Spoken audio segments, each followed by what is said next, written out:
Thank you for joining Ceen Caribbean News. I'm Kalila Enriquez.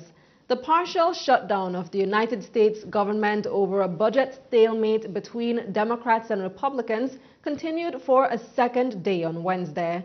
President Barack Obama met with the Republican-controlled Congress on Wednesday for crucial talks to resolve the impasse, which has temporarily laid off some 800,000 federal employees.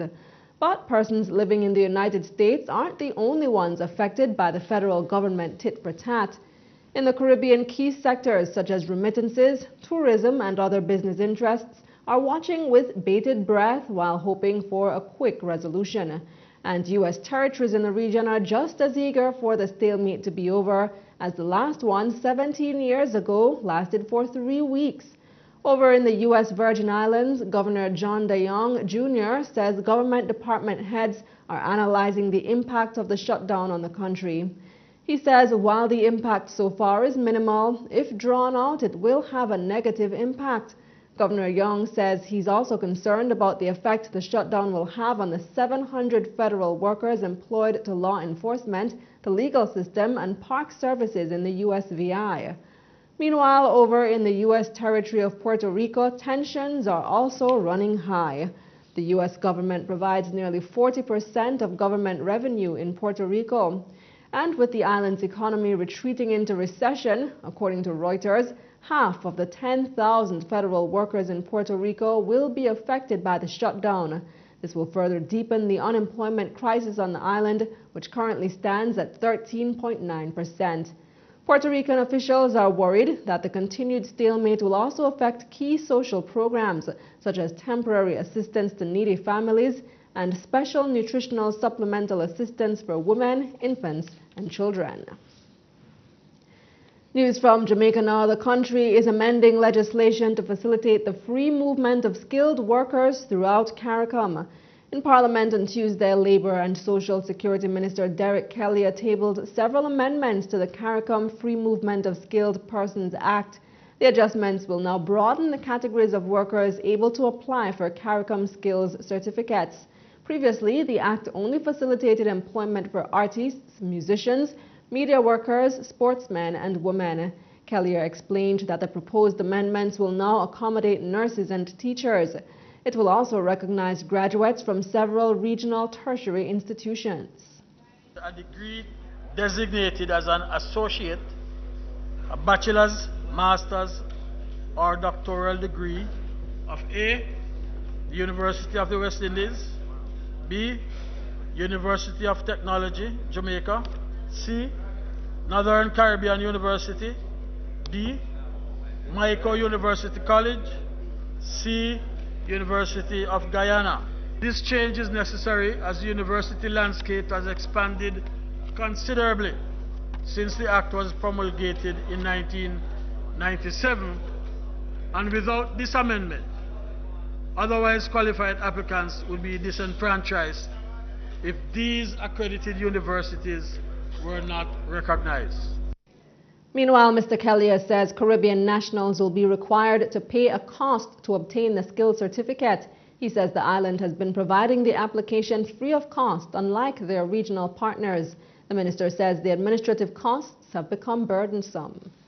Our counterparts elsewhere in CARICOM provide these services at a cost, which range from US $8 in Guyana to US $51 in Barbados and US $94 in Grenada. As such, Mr. Speaker, Regulation 2 of the 4th Schedule prescribes an application Form 1 found in the appendix to the schedule and prescribes a non-refundable application fee of $2,000 for the issue of a qualifying certificate. Subsection 2 of Regulation 2 to the 4th Schedule provides further for a processing fee of $8,000 payable in respect of each applicant and $2,000 payable on behalf of each dependent. Kalia says Jamaica provided over 2,000 skills certificates between 2004 and July 2013 to nationals from Barbados, St. Kitts and Nevis, Belize, Haiti, and others. He pointed out that the act has been strengthened to provide harsh penalties for those who provide fake documents. Section 10 of the Act makes it an offense for a person to intentionally or recklessly make a materially false statement for the purpose of obtaining a qualifying certificate or to use a qualifying or other certificates which has been cancelled. This section is being amended, increasing the monetary penalty to a fine not exceeding $1 million, and the term of imprisonment is also being adjusted to reflect a term not exceeding 12 months. In Trinidad and Tobago, controversial crime show TV host Ian Allain is again under the microscope. This time it's for his appearance on a political platform. CNC3's Samson Nanton sought answers from Allain. It's been the talk of the town, Crime Watch host Ian Allain's decision to appear on the People's Partnership platform on Monday night.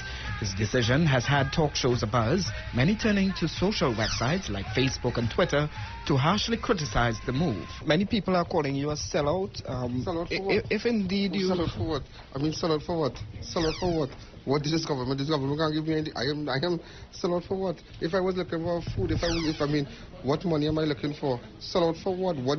Listen to me, I never, nobody, and we can go, I can tell you, nobody, no government has ever given me anything. I refused. I've been offered $500,000-$600,000 to support certain ministers, not even by this administration, by other administration. You understand? And I refused that. So why did he do it? Particularly at a time when the country is so volatile where politics is concerned, Allain insists it was all about attempting to fix this country's crime situation following a particular request he got. The time has come. I mean, we have always had problems with other governments and other ministers of national security. Lo and behold, when Gary Griffith came in, he contacted me. And I am not, I wouldn't I would never deny that. And he indicated to me, he said, look, let's work together. I never got that from Jack Warner. Let me tell you that. I never got that from Jack Warner. I never got that from no other Minister of National Security. In doing so, they have the equipment. They have everything that, I mean, the machinery, the helicopters, the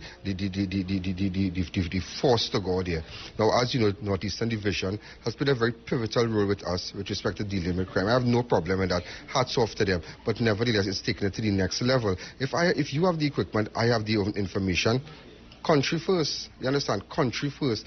He also insists he wanted to clear the air on allegations by ILP leader Jack Warner that he intends to represent the government in upcoming elections. What you did last night, in hindsight, after all the comments you heard today, yeah, would you do it again? Yeah, I'll do it again. I am Ian Allain, I'll do it again.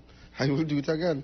You understand? In the interest of making sure we stand up for what is right, we need to go after the crime. Because everybody's saying, why, I will tell you something, Anton, everybody will call the program, Ian Allain, you need to lobby with, if the government could only appreciate Ian Allain, Ian Allain, you need to, if the minister, and do you better than the government, you're better than the prime minister, you should form a political, lo and behold, now I decide now, you know what? Let us check out these people and really realize. Allain also took to his program to insist that his decision last evening was just action many critics say should have been the only course for clearing his name.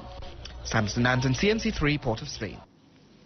In news from Jamaica now, Cambridge Azurist has just one more day to come up with the nearly $7 million down payment if it still plans to build the country's 360-megawatt power plant. The figure is 10% of the estimated cost of the plant, ringing in at $690 million, the biggest in Jamaica's history. But there are concerns about whether Azurist, who the utilities regulator has named as its preferred bidder, will make Thursday's bond. A report prepared by international consultant Mott MacDonald says that Azurist doesn't have the financing to implement the project. In fact, none of the bidders have the money for the project. The report says none of the four met the minimum threshold of 75% in order to qualify for selection. But the OUR told the consultant to go ahead with the report anyway and just focus on the economic and technical evaluation. The OUR had hired Mott MacDonald to evaluate and compare the proposals. They released the executive summary of that report on Tuesday, following calls from the opposition and other bidders in the process. Now, if Azurest Cambridge doesn't come up with the money by Thursday, the opportunity will pass to the next best on the list, Hong Kong-based Energy World International, EWI. That's the company that the Contractor General said shouldn't have been allowed to even apply because they were late. Cabinet had asked the OUR to consider the bid. So without proper funding for any of the bids, how do the companies stack up otherwise? Mott MacDonald listed Azurest as the winner on the economic front, but said EWI had the better technical plan. The report says the rankings show that the best option is the Cambridge Azurest LNG option, followed by EWI's options, and then, surprisingly, by Cambridge Azurest fuel option. However, Mott MacDonald also pointed out the Cambridge Azurest options are surrounded with greater uncertainties than the rest of the options. These uncertainties are rooted in the fact that Cambridge Azurest have used optimistic assumptions about the fuel price that they can offer. Meanwhile, EWI score highest in the technical evaluation at 90%, while Azurest Cambridge are at 87.6%. But there were also problems with the accuracy of EWI's bid. According to the consultant, Energy World calculated their fuel costs incorrectly. Now, if those figures were used, EWI would have ranked first, but Mott MacDonald says this would have given them an unfair advantage over competing bids. So the bottom line is, there are no done deals in this process. With the financial issues making all bids uncertain, MacDonald say they would expect further investigation and due diligence of the bidder before contractual negotiations are undertaken. Meanwhile, the OUR has announced the preferred bidders for a 115-megawatt electricity generation project. The electricity will be generated by renewable energy-based power generation facilities on a build, own, and operate basis. Late on Wednesday, the OUR announced that the three top bidders are Blue Mountain Renewables from St. Elizabeth, Wigton Wind Farm Limited from Manchester, and WRB Enterprises from Clarendon. The three bidders will supply collectively 78 megawatts of the 115 initially targeted. Two of the companies will supply energy to the national power grid sourced from wind, while the remaining bidder will provide solar energy. The three bidders have been instructed to provide the proposal security by October 15. And that bid was announced actually on Tuesday. And coming up, anti-government protests in Haiti.